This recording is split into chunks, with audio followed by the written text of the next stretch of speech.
What's going on, Washington fans? Welcome to Taking Command with Josh Taylor. On this episode, I'm going to be previewing the Washington and Detroit game coming up this Sunday.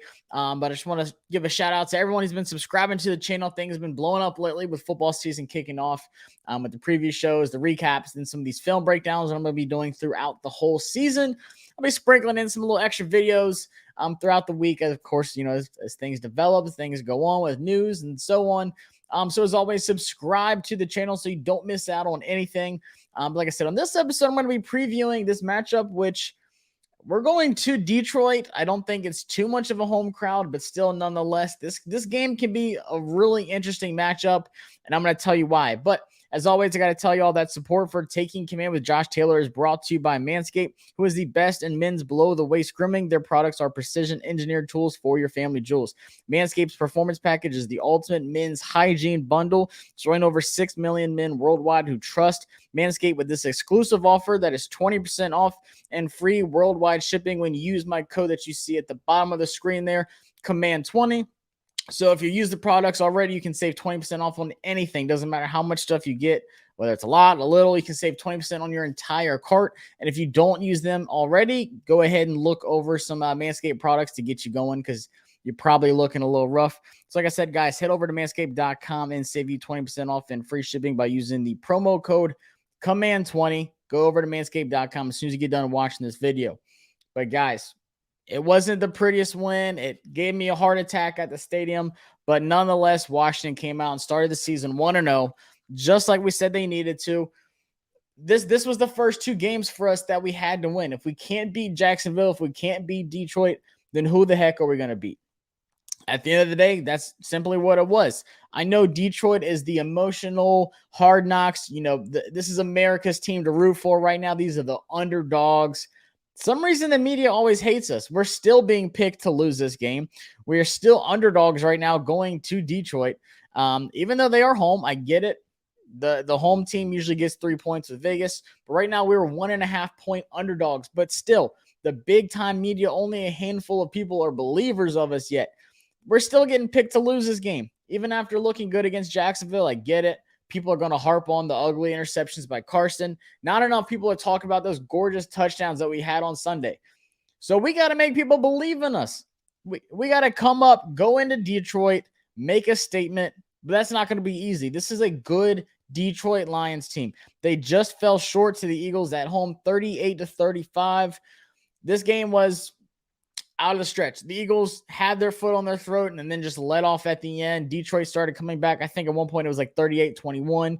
And then you just saw Detroit start to slowly climb back and just didn't have enough time to complete a comeback. But still, nonetheless, after watching this Detroit team, their offense is good. But there is some injuries right now that they're dealing with. One, I'm not worried about it at all. So DeAndre Swift, he is questionable, has the ankle, hasn't practiced at all this week. Didn't even practice today, Thursday night, which might be concerning to some, but he said he's a full go. He will play. This is more of just a workload thing, not being, too much on him. You watch the Eagles game, you watch the Detroit offense just move down the field. He is the guy. 15 carries, 144 yards, and a touchdown against a stout Eagles defense. We talk about how they rebuild. They have Slay on the outside, Bradbury, but then the interior with Fletcher Cox, they add Jordan Davis, and he just ran all over those guys. DeAndre Swift is one of the top backs in the league and actually found the second play of the game. He busted a 50-yard run on these Eagles. So let's take a look at what makes DeAndre Swift so dangerous. All right, this next play is exactly what you have to worry about with DeAndre Swift. It's great blocking on the play. There's a good-sized hole for him, but still just the suddenness, the quickness. Really, it's his last name, Swift. He is decisive in his cuts. Everything he does is calculated. But this is what you have to worry about on the ground game with DeAndre Swift. First off, I just want to point out right here, great block by TJ Hockenson, underrated part of his game. Yes, this is a receiving league for tight ends, but still as a tight end, you have to be able to block on a play like that. And then just watch how Swift just finds that open hole. Boom. Makes a guy miss. That's another key for running backs. If you can make that one guy miss, that determines if it's a 5-yard gain or a play like this where it's a 50-yard gain. Boom, making guys just look silly. And it is a huge gain on the second play of the game. Let's watch it again here. Let me just zoom out a little bit. I've been trying to get this camera set for y'all so I'm not shaking around. Let's just watch the suddenness. Boom. You see the blocks developing. Once again, you see TJ Hockenson here getting that solid block, just setting that for him. Quick and decisive. Look at the footwork. Being able to just slide down through here. He's not just running a straight line. He's cutting. He's making precise cuts in his runs, making the guy miss. Just up. You can't tackle him by his ankles. He's too fast for that. He has great contact balance for his size. And plays like this are easy for him. This is what you have to respect in the run game if you're Washington. We saw a couple plays with James Robinson and Travis Etienne last week, but nonetheless, Swift is a different monster, in my opinion. One of the top guys, not just fantasy-wise. This guy is a legit threat at running back, and Washington has a big-time test coming up. So they don't only just have DeAndre Swift, who's breaking ankles, but Jamal Williams, who's also a guy I love. Just his personality. He's such a goofy guy. He is 100% himself, not your typical jock of a football player. He is just himself. I love it. He stays true to who he is. But on the outside, they have weapons all over the place. We know they have TJ Hockenson, who's like this fantasy tight end that you hear about all the time.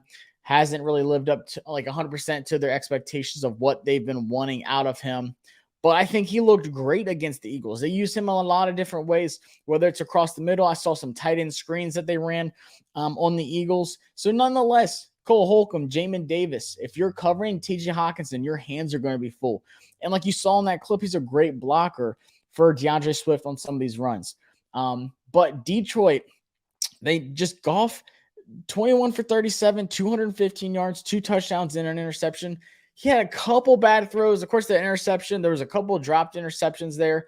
But, on third downs, he was running with his feet, picking up some key third downs that led to an Amon-Ra St. Brown touchdown, which I'm going to show you shortly.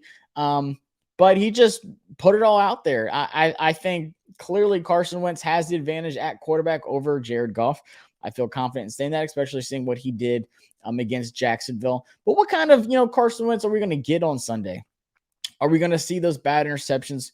Again, when they go to Detroit, I don't think it's going to be the craziest hostile environment. We're not going like Arrowhead or up into Seattle or anything like that. So I want to see a Carson Wentz that really comes out, doesn't have, those bad plays. I just want to see a flawless Carson Wentz. But when I look at this Detroit Lions defense, they're going to bring the blitz. Of course, they have Aiden Hutchinson, who's a more refined pass rusher than what Trayvon Walker was.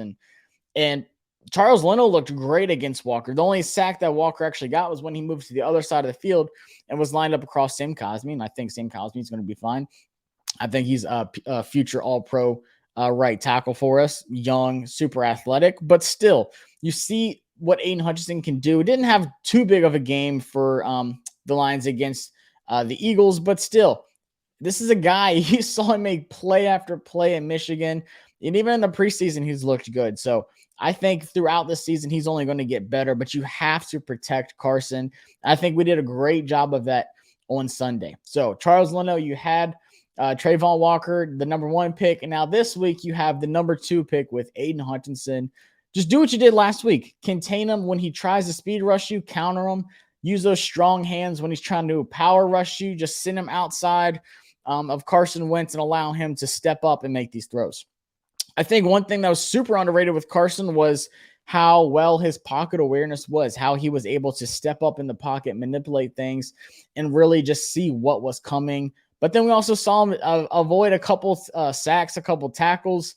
There was a couple key times where he's ducking down like he did against us when he was with the Eagles, and he's running it for 5-10 yards after just making guys miss, which is crazy for his size. You don't expect that out of Carson.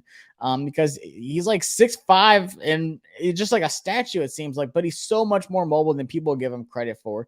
I think Goff is more mobile than people give him credit for too. There's not like design run plays for either of these guys, but still when the pocket collapses, they're able to step up and make throws down the field. I saw Goff and Carson Wentz both do it last week. Like I said, I saw Goff roll out on a key 3rd and 7 and pick up the first, just breaking some tackles, lowering his shoulder, and just going after it. So nothing against Goff. I think he's one of these guys that, got traded in that Matt Stafford debacle. The Rams didn't want him after the Super Bowl, it seemed like, and he's been playing with a chip on his shoulder ever since.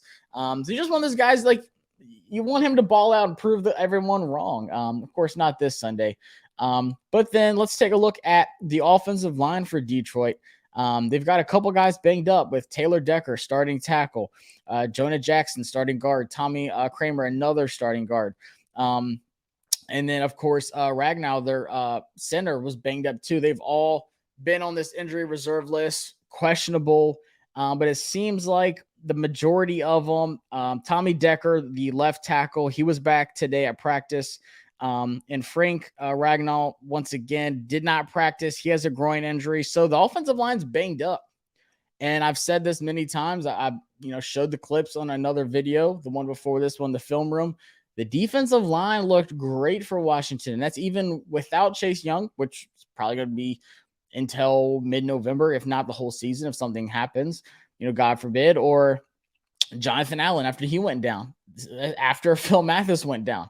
Guys stepped up. We saw Montez Sweat be that leader. We saw Daron Payne be that guy that deserves a big contract. Those two guys had 3 quarterback hits, which is the most in their career. And then, of course, Daron Payne had a sack, and you just saw the pressure that Montez Sweat brought on every single play against that Jacksonville Jaguars offensive line. So I think with them being banged up, I don't think any of them will miss time. I don't think any of them are going to be out unless something happens, and they're just not really saying, the groin injury is worse than we think it is for their center, but still, they're banged up. So you have to pin your ears back, take advantage of that, get after Goff. But still, don't be too aggressive to where DeAndre Swift is running through the line to where your linebackers are looking back like, oh, no, we did too much. The pursuit was too hot. DeAndre Swift got behind us. He found those open holes and got through. So that's what I think is going to be big for, these D tackles with Daron Payne, who's been great in stopping the run. He's been a better run stopper than he has pass rusher in the past. And I think his pass rushing is getting better every time he steps on the field. And I think the same goes for Daniel Wise. Let's use more of those stunts. Let's draw DeAndre Swift to what seems like a hole and then just close it up at the line of scrimmage and be physical. Don't let them get a run game going. Let Goff be the guy that has to step up and do something to throw some picks. Now, our defense last week, and it's been talked about today. It's been talked about after the game Sunday with Jamin Davis and how he performed. He wasn't happy with it. And Jack Del Rio's been public and saying how he wasn't happy with it as well. This is a bigger test. You had Travis Etienne and James Robinson last week. DeAndre Swift is better than both of those, and I don't think it's close. I think DeAndre Swift is well above both of those guys. But then you also have TJ Hockenson, who you have to worry about. And you go back and watch the tapes against the Eagles, TJ Hockenson was making some plays. He is a legit threat at tight end in this league. So you have to account for that. This is a giant test for both Cole Holcomb and Jamin Davis. They both have to be on their A game. You can't let Swift get 144 yards on the ground on you like the Eagles did, who almost let them come back and win that game, which they had no business coming back and winning. I saw Slay get picked on a couple times. So Carson Wentz, once again, let them boys run. Let Terry run. Let Dotson run. Let Curtis Samuel do what he's going to do. Pick on those linebackers with those speed guys. And Logan Thomas came up clutch. The 2 biggest third down conversions in the game last week came when Logan Thomas caught a pass, and it set up the Terry touchdown and the Jahan Dotson touchdown after both of his big catches. So Logan Thomas has a huge role. But guess who's coming up? Cole Turner, the vertical receiving tight end who we haven't seen yet. There's been a ton of hype in camp. He's looked phenomenal, in my opinion, in camp. Didn't get to see him in the preseason. But once again, you throw on that Nevada tape and you see him making crazy one-handed catches. He had 10 touchdowns last year, which was the most out of all tight ends in college football. So that's, Michael Mayer, Brock Bowers at Georgia. He led all of these guys in receiving touchdowns at the tight end position. So he's just a straight out weapon on offense. He's a beast in the receiving game. So you have Logan Thomas, Cole Turner. You have these 3 wide receivers we saw show out. Antonio Gibson, over 100 scrimmage yards for the 10th time, I want to say, in his career against the Jags last week. And we saw how great he was in the receiving game. That one little sail route that he had in the corner of the right side of the field, where Carson Wentz just dropped it in a dime to him. And he was able to just get up and go get it. The body control that he showed, the catch radius he showed on that. Normal running backs can't do that. Normal running backs do not get up and get passes the way that he does. So you just have all these weapons. You have to really exploit this Detroit defense. And it seemed like the way that the Eagles did it was beating them on the outside. I think Okudah, I always thought he was overdrafted. I think he was like, number 3 overall, somewhere around there, 3 or 4. He hasn't really lived up to that. I know he was hurt. He was out for like a whole season. He's finally coming back. They said he's looked really good. I think he looked pretty solid. AJ Brown had some big plays against him. But outside of that, you have to pick on the rest of those guys. They're banged up in the secondary a good bit as well. With Amani Ori, I'm going to butcher this guy's name, Oruwari. He's a corner. He was getting picked on. So if you're on the offense, Scott Turner, you have to really spread their defense out and pick a couple things apart with these guys. Do what you did last week. Keep sticking with what went well. We saw the route running from Jahan Dotson. We saw the high IQ stuff from Carson Wentz. We saw, Curtis Samuel manipulating the DBs. I don't know if that's Curtis or if that's Scott Turner. I think they both deserve the credit because they executed it flawlessly on Curtis Samuel's touchdown. But just keep mixing things up and being creative. But Amon-Ra St. Brown is a legit threat for Detroit too. I saw some impressive things out of him. He had a breakout year as a rookie last season. I thought, he was great at USC. Just wasn't on the most explosive offense in college at USC. But now he is a legit threat. Of course, that he has all the hype coming into this season, with all the targets he's going to have. They draft Jameson Williams, who's not playing yet, of course. So he's the guy right now. And Charks looked surprisingly good against the Eagles as well. But let's take a look at something that Detroit does, kind of like Washington, just spacing defenses out, using speed to get their guys open on this Amon-Ra St. Brown touchdown. All right, what about Amon-Ra St. Brown? What makes him so good? Such a smaller, undersized guy, but he's so fast and just shifty with his footwork. But look what Detroit does here on this touchdown. He goes in motion. You see it's a man coverage. He pulls him away from here. But they have Swift here in the backfield as well. Watch this little route that comes in here. So you see Amon-Ra St. Brown goes to the outside here. Swift comes up this way, and look what it does to this corner here. Pulls him off of him, so he can't really go in the flats over here. He has to now cover this guy. And 22, who is starting out over here, has to come all the way across. And as his momentum is going, you'll see Amon-Ra St. Brown just cut back and just have that space still. So Goff has the ball out of his hands. Does pretty much like a little whip route here. Comes to the outside and whips right back through. Gets it in space. And it's a touchdown. He's small, but he plays physical. But as soon as you give him any kind of space like that, he is dangerous. Look, you see this guy come all the way across the field. Boom. Ball's out. He's there. So you have to account for Amon-Ra St. Brown. TJ Hawkinson's good in the receiving game. I think we'll see a much improved Hawkinson. Chark looked good against the Eagles, but St. Brown, that is their bread and butter. Obviously, when Jameson Williams comes back, they're going to be even more dangerous. But nonetheless, do not sleep on this Lions offense. I think Goff had a couple bad throws, but he had some gorgeous throws in this game as well, including a fade pretty much to the right shoulder of DJ Chark over Darius Slay. So just big-time plays by Goff. You cannot sleep on this offense. They have some weapons just like we do. So 8 catches, 64 yards in that touchdown for Amon-Ra St. Brown last week against the Eagles. Just did a great job, great footwork. He runs excellent routes. They're crisp. His breaking points are always precise. He doesn't round off routes. They're sharp. He just does everything well. Our corners got picked on a little bit. I saw way too many Marvin Jones catches, Zay Jones catches. Christian Kirk ate us apart, especially that first drive after halftime. They just drove down the field over Kendall Fuller. Didn't have the best game. William Jackson didn't have the best game. So I think this is, once again, another great test for these guys on the outside against Amon-Ra St. Brown, against DJ Chark, to just really showcase what they can do. Because they made some plays last week, but I just wasn't too impressed with the test. But that front defensive line really just got after Trevor Lawrence to where he didn't really have that much of a chance to throw the ball, especially in that fourth quarter. But where do I really see this game going? Cole Holcomb, he's playing. He was banged up a little bit this week. Cam Curl, don't know if he's coming back yet. But after what we saw with Derek Forrest last week, maybe he doesn't come back this week because you feel confident in what Forrest did last week. I mean, he was the best defensive guy on the field for us last week, which was wild. I didn't expect that at all.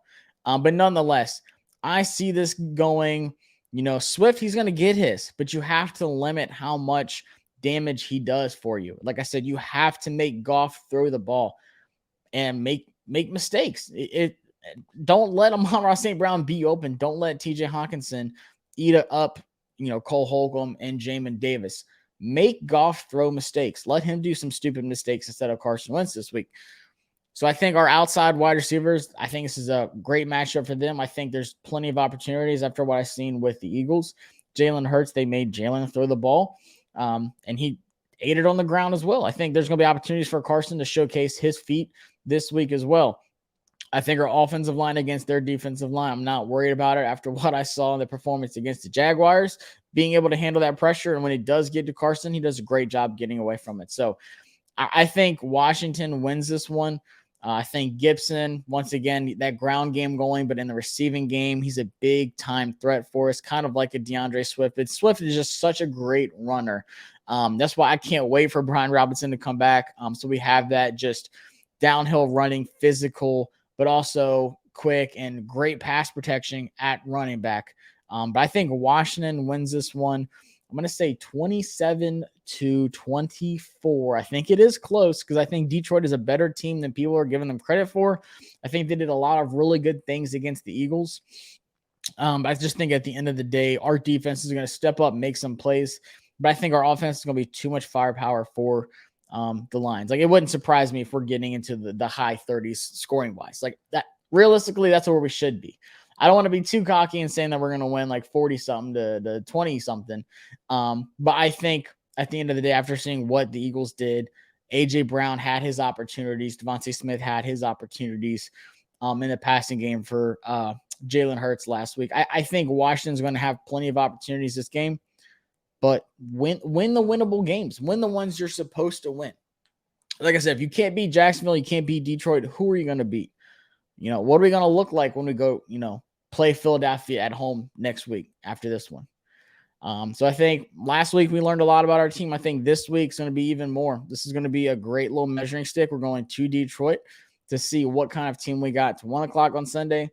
Like I said, it's not some crazy primetime, nighttime game at Seattle, nothing like that, but just a good first little road test to see what kind of guys we have. So Detroit, don't sleep on them. I'm telling you, they're not just some hard knocks team that people, are falling in love with right now. This is a legit team. They're well coached by Dan Campbell. They want to play for this guy. They give their all for this guy. But at the end of the day, I think Washington's got too much firepower, but don't let it get away from you. Let me know what y'all think. I think this is going to be another good, stressful game. Sometimes I hate those stressful games, and I hope Swift does play. Like I think I think he's fine. I think he's going to be like 100% come Sunday, but I want our guys to be tested against guys like DeAndre Swift. I want to see what this defensive line looks like, what these linebackers look like against a guy like Swift. So when I pull up that all 22 film later on in the week, when it finally drops, I can go back and show y'all what looked good, what went bad, like where he kills us, where we really excelled. Hopefully there's more tapes of us getting to golf. Hopefully I get some more interception films to watch. But as y'all know, I'm going to be going live usually on Monday nights, but I might do it Sunday night this week. Just because we don't have a home game and I don't have to drive home in the awful traffic this Sunday. So I might go live this Sunday night. So just keep an eye on the channel. Of course, follow me on Twitter at Josh Taylor FB, and I'll always have that scheduled there as well. I'll tweet it out. But you'll see in the front of the channel when I'm going to go live. And like I said, it's very likely going to be Sunday night instead of Monday night, just so I'm not worried about traffic or anything like that. I'll be here all weekend. And then, of course, when the film does drop, I'm going to take the biggest plays of the game and share it with y'all. And just like I did on the week 1 film. So if you haven't checked those videos out, go check it out. But like I said, comment what you think this game is going to look like, scores, stats, predictions, hot takes, whatever you want. And subscribe to the channel. And I will see y'all Sunday night live here, so you can stop by, give your thoughts. We can vent, whether it's good or bad. Come on by and check out the channel, and we'll talk about it together. So I'll see y'all Sunday night.